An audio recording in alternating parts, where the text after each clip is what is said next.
नमस्कार, ANB news देख रहे हैं आप। मैं हूं आपके साथ हितेंद्र।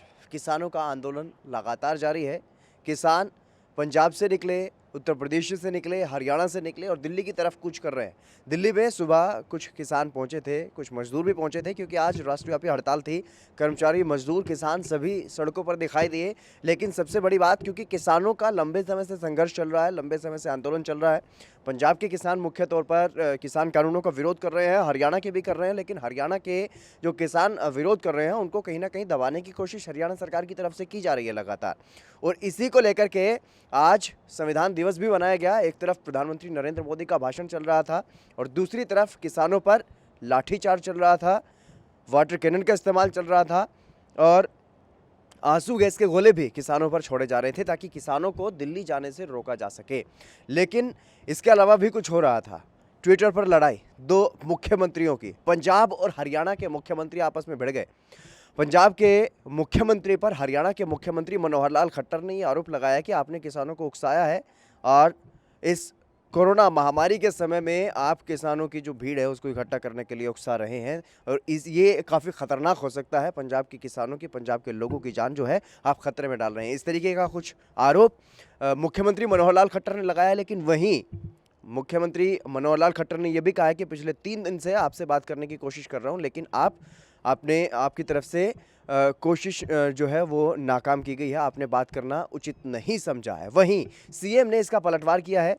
सीएम कैप्टन अमरिंदर सिंह ने साफ तौर पर ट्विटर पर ही उन्हें जवाब देते हुए कहा है कि अगर आपको, पहले तो उन्होंने ये कहा है, नसीहत दी है सीएम मनोहर लाल खट्टर को कि शौक हुआ ये पढ़ करके जो आपने कहा, लेकिन साथ ही साथ उन्होंने ये भी कहा कि अगर आपको इतनी ही फिक्र है कोरोना महामारी की, किसानों की, तो सबसे पहले तो कि उन्होंने जो आरोप लगाया उकसाने का, उस पर भी उन्होंने जवाब दिया कि अगर मैं पंजाब के किसानों को उकसा रहा हूं तो फिर हरियाणा के किसान जो है वो दिल्ली मार्च क्यों कर रहे हैं। और इसके अलावा उन्होंने ये भी आरोप लगाया कि अगर आपको इतनी चिंता किसानों की है, कोरोना महामारी की है, तो किसानों से पहले, मुझसे पहले आप किसानों से बात करते।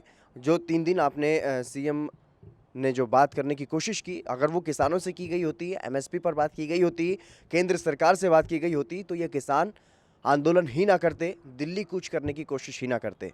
लेकिन इस बीच एक ये भी खबर सामने आई है कि केंद्रीय जो कृषि मंत्री हैं नरेंद्र तोमर, उनका भी स्टेटमेंट सामने आया है किसानों के आंदोलन को लेकर के, क्योंकि किसान लगातार जिस तरीके से आक्रामक रवैया अपनाए हुए दिखाई दिए पूरे दिन भर, ये लाइव तस्वीरें हमने जगह जगह से आपको दिखाई। खासतौर पर अंबाला में जिस तरीके से हुआ, कुरुक्षेत्र में जो हुआ वो भी हमने आपको दिखाया, करनाल की लाइव तस्वीरें भी आपको दिखाई, किस तरीके से बैरियर को उखाड़ते हुए किसान आगे बढ़ते चले गए योद्धाओं की तरह। और इस पर जब ये तस्वीरें केंद्र सरकार ने देखी तो केंद्रीय कृषि मंत्री सामने आए। कृषि मंत्री नरेंद्र तोमर ने यह कहा कि हमने किसानों की बैठक को बुलाया है और हम बातचीत से इस मुद्दे का समाधान करेंगे। ये क्रांतिकारी कदम है जो, और ये समय की ज़रूरत भी थे जो कानून बनाए गए, लेकिन किस तरीके से किसानों को आश्वस्त किया जाएगा, किस तरीके से किसानों की बात को माना जाएगा, क्योंकि किसान लगातार जिस तरीके से आंदोलन कर रहे हैं, बड़ा आक्रामक रवैया देखने को मिला है। कई कई महीनों का राशन लेकर के साथ चले हैं और लगातार आगे बढ़ रहे हैं दिल्ली की तरफ। हालांकि दिल्ली में देखने को मिला कि दिल्ली में भी जंतर मंतर पर सुबह सवेरे कुछ कर्मचारी वहां पर पहुंचे थे, कुछ राजनीतिक दलों के लोग भी वहां पर पहुंचे थे, कार्यकर्ता वहां पर पहुंचे थे, उनको हिरासत में ले लिया गया था। लेकिन किसानों ने साफ तौर पर यह ऐलान किया है। हमारे साथ मेरे कार्यक्रम में किसान नेता जुड़े थे, वो कह रहे थे कि शाम तक, रात तक दिल्ली पहुंच जाएंगे और कल एक बड़ा ज़बरदस्त प्रदर्शन जो है वो वहां पर देखने को मिलेगा। ये देखने वाली बात होगी कि कल किस तरीके से दिल्ली पुलिस हैंडल करेगी दिल्ली में किसानों को। लेकिन जिस तरीके से किसानों का जो रुख देखने को मिल रहा है आक्रामक, उसके सामने कहीं ना कहीं अभी ऐसा लग रहा है कि केंद्र सरकार को झुकना ही पड़ेगा। लेकिन उसके अलावा जो देखने को मिल रहा है कि दो मुख्यमंत्री, दो बड़े राज्य हैं, अपने आप में कहीं ना कहीं एक बड़ी जनसंख्या नहीं है, बहुत छोटे से जनसंख्या के हिसाब से, लेकिन देश की आर्थिक स्थिति में दोनों राज्यों का महत्वपूर्ण स्थान रहता है, पंजाब और हरियाणा।